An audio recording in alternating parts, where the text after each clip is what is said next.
Hey everyone, it's Jen Fontanella, your money coach, and I am committed to helping female emerging entrepreneurial women master their money and their mindset so that they can create an incredible financial future. So I wanted to get on this video because earlier I recorded an interview with a friend of mine and it went really great. And of course the topic is credit. This one has always been a hot topic, even especially when I speak to colleges, the students, even high schools. The question of credit is always the hot topic because when you think about it, it has such a big impact in our everyday lives, right down to the financial habits that we create, how we are handling our money, all the way to how does it affect my future if you're in the place where you want to buy a car or you even want to buy a home, which is many people's dreams. And so wanted to talk about credit, wanted to break it down very simply because me, I can make the video forever in a day, which is not what I'm trying to do. I want it to be digestible, small bite-sized pieces, and just break it down, like what are the things that we need to consider when we are looking at the credit score, and give an overview about how that works and what is it that we need to do. At the time of this recording, we are still in quarantine. I'm in Southern California, so I don't even know what phase we're in. So it's one of those things where what are we going to do as we prepare to go back into the real world, and how do we prepare, especially when it comes to our money? How do we move forward? What is it going to be in our new normal, and what are some of the lessons? These are things that you should be asking yourself. What are some of the things that you learned during quarantine, during COVID-19, that probably were a wake-up call for some of you, where, oh my goodness, I wasn't prepared. I wish I had done this. And so this is an opportunity for you to take a look and see where you're at so that you can prepare yourself, because there will be some other emergency. Hopefully it won't be another pandemic, but there will be some kind of emergency, whether it's a small one that only you're going through or something big. We went through a financial crisis in 2008, 2009 when the housing market crumbled and the big banks fell apart. And then here we are, in 2020. So I say that because there will be some kind of disaster, some kind of economic breakdown. It's just the way it works. It's in cycles. But the key thing is not to be living in fear. The key thing is to know that it does happen, but there are things that you can do to prepare for it. But today we're talking about credit. So I want to talk about damage control. If you happen to be in a place where I can't pay my rent, I can't pay my mortgage, things like that, the first thing I want to say is it's so important that you communicate. I know that this is scary, and I know for some of us it could be a very embarrassing thing. It's a lot of pride and ego sometimes. It's like, oh my gosh, this is such a horrible place to be in. But you are doing what you can, and the best thing you can do right now is to make sure you communicate. So call your lenders, call the people that are servicing your loan. So it's not always the same company. So you want to do that and make sure you communicate, hey, this is the situation I'm in. This is what it's looking like. What are my options at this point?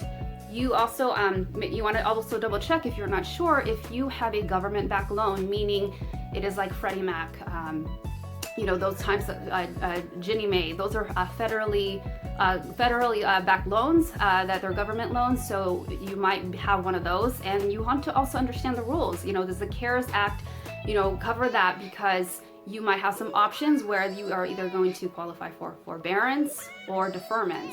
So the difference is with forbearance, the payments will be put on hold.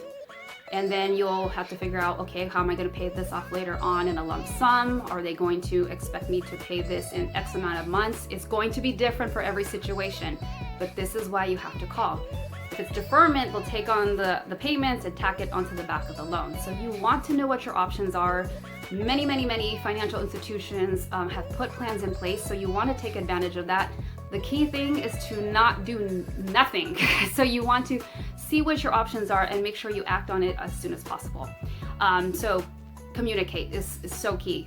The second thing I think is really important is to take a look at your credit report. So I would suggest that you go to annualcreditreport.com. Typically, you're allowed to get one report. It doesn't have your scores. It's just the report of the transactions and cards and loans that you ever taken out. And you want to get this report, and it tells you what's happening under your on the report. You want to see if there's discrepancies. You want to take a look at oh my gosh, I never got that, Target card or whatever it is. This is your opportunity. You have to be diligent about it to know what is going on that report. Before it was only once a year, but now up until April 21st of 2021, you have the option to look up this report on a weekly basis. So that's a big change because so many things are changing. I mean, when you think about what's happening today, it's almost like a day to day. You're just like, okay, what's allowed now? Okay, what phase are we in, or what's happening now? So take advantage of that, and it's really good for you to look at it so you know what's happening. Because here's the problem. This is what happens. Like anything, if you've been following me or if you heard me speak before, you know how important it is to be proactive so you're not reactive. And I talked about an incident when I was about to buy my first piece of property. It was 20 something years ago. And I didn't know anything that I'm telling you guys now, so I went through of course, it was all through experience, the mother of all learning. And it was with my ex-husband. We weren't even married at the time, and I was ready to buy a property. And I find out he can't qualify. And I find out that his score was really bad, so we couldn't co-sign. And I'm right there ready to go. I'm ready to, sign the paperwork. And I'm thinking, why am I doing this now? Of course, I didn't know what I was doing at the time. This is the first property transaction I was doing, but it just showed me like, oh my gosh, this is not the time to be checking. This is not the time to find out, and I already had the house in mind, and I was like, oh my gosh, I'm going to lose this. So it's so important because if your goal is to, purchase a home or a car or whatever, a big item, you can't be trying to fix the credit like right before you want to apply or right before you want to look. You have to clean things up. It takes time. Just like it takes time to build up an emergency fund. Just like it takes time for your investments to grow. You can't just expect like, okay, I'm going to do this in 2 months.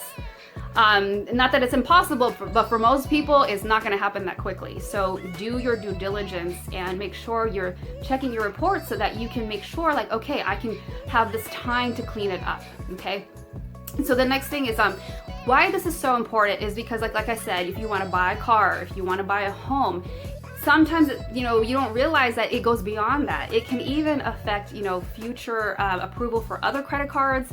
It can affect if you're looking for an apartment, they pull your credit. I was a landlord before, and I had to do credit background checks.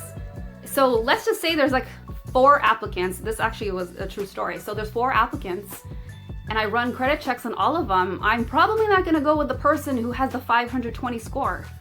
So, when situations like that, when I'm doing a background check to see who I want as a tenant, I'm going to pick the one. It's almost like grades. Okay, I want to get the A+ student, not the D- student who's showing me they're not responsible. So, keep that in mind that it takes time, and this can impact so many different things.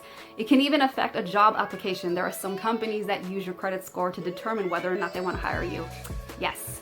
So, with that said, I'm going to cut this video and I'm going to do another one talking about the 5 different components that make up your credit score. So if you have any questions in regards to what I just talked about on the credit and why you should check it and why it's important and things like that, make sure to drop a comment below. Make sure you like this video. If there's anything else that you have questions on, comment below or send me a DM. And with that, I hope you have a great rest of your day, and I will catch you on the next video. Thanks.